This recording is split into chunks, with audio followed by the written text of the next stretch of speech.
Conformity is the tendency of people to comply with a social norm.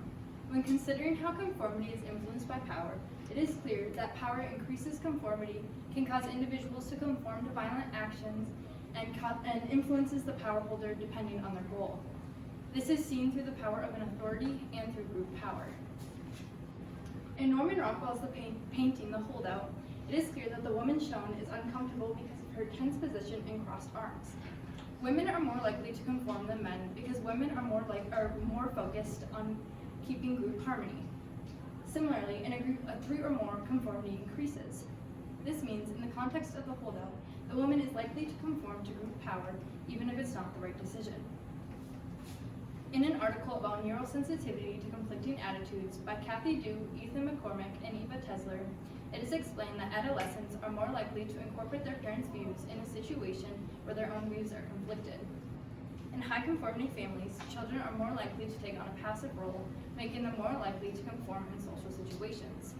This means that power influences the level of conformity of adolescents to their parents, resulting in conformity to their parents' views and situations. These 2 artifacts illustrate the effect of power on different individuals, but both show that power increases conformity. Authority orientation is a large respect for authority in a particular culture. In authority-oriented societies, people are more likely to be obedient to the power holder without evaluating if what they're doing is right. These societies often result in violence and can be seen in pre-Nazi Germany and Rwanda, both of which ended in genocide. This orientation results in conformity to the social norm that the dictator has created, therefore demonstrating that the effect of power on conformity levels. This concept is seen in a study done by Stanley Milgram, a 1961 Yale psychologist. The purpose of his study was to see how much someone would be willing to hurt another person when an authority figure told them to. In this study, researchers asked participants to shock someone every time they got a question wrong. The individuals getting shocked weren't actually harmed, but the participants didn't know that. The given diagram shows this setup. Milgram discovered that 65% of participants were willing to electrocute someone up to 450 volts just because they were told to by a researcher. This study indicates how the power of an authority figure not only can cause conformity, but it will cause conformity to unethical behavior.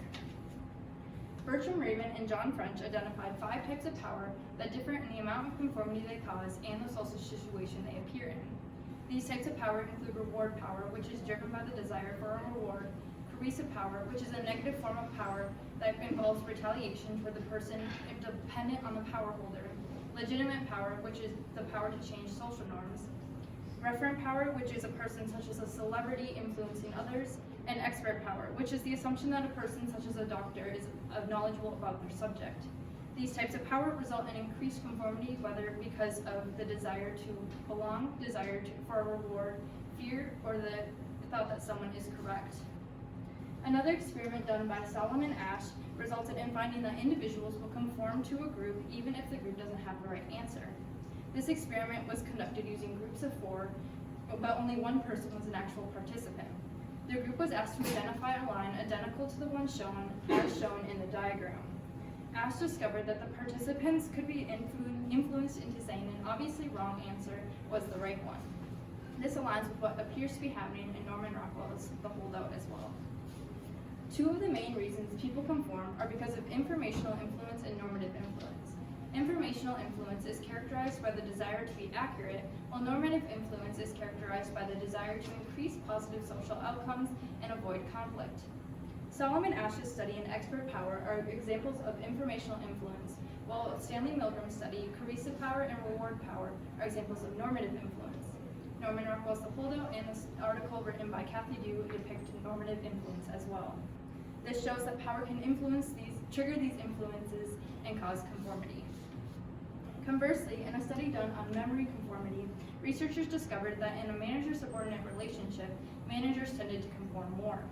This study consisted of being asked to recall a series of 50 images and decide whether the pair had seen them or not. Researchers concluded that because of their position of power, managers were able to decide whether conforming would benefit them or not, depending on their goal. Researchers then concluded that managers didn't find that part of the study very important and therefore conformed to their subordinates.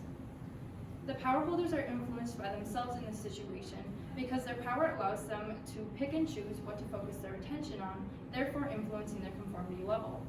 Furthermore, those in power are able to resist conformity because they have the resources to deal with the consequences, unlike those without power. This gives power holders much more freedom around conformity and allows them to decide when to conform.